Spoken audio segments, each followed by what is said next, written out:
And one resident is outraged after being scammed out of $8,000 by a local company. Amy Bowman reached out to the company prior to November to replace her HVAC system before winter weather set in.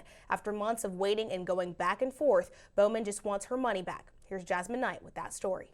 He had obviously given me a cheaper bid than everybody else, so paid him $8,000 in June of last year.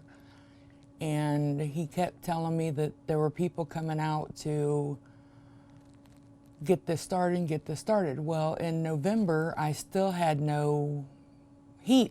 Bowman, a single grandmother on a fixed income, recently lost her boyfriend and son, meaning she now has to pay for funeral costs and take care of her grandson full time.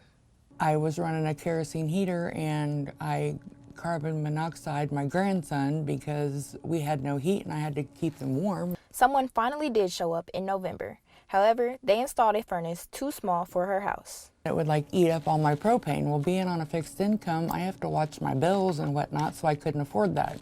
Bowman then contacted the company again for 2 weeks, saying she needed a bigger furnace. Eventually, someone arrived, but they were empty-handed. So I was like, you just need to take all this stuff and go because I'm not doing this. I've been waiting all this time and nothing's been done. The company gladly took back all of their equipment, yet when Bowman asked for a refund, there were crickets. I messaged him and I said, I would like my money back because they took your stuff back. And he's like, okay, I'll get your money back, I'll get your money back. Well, this is now February and I've had to hire an attorney.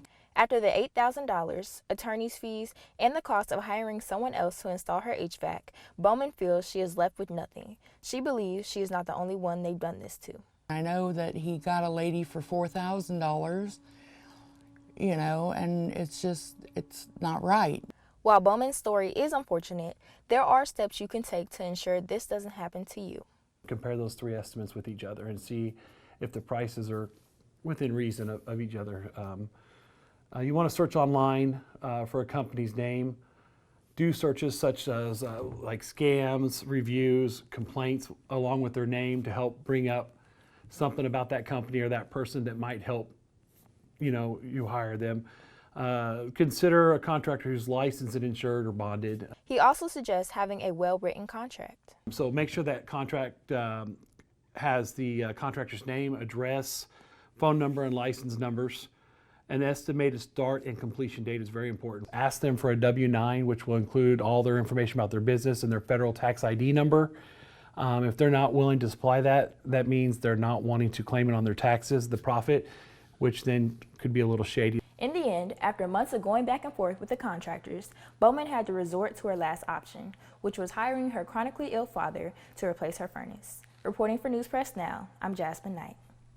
And Bowman's father suffers from cancer, yet he was able to get the job done. She is still awaiting a response from the company. And for more tips on how to identify a business scam, visit our website at newspressnow.com.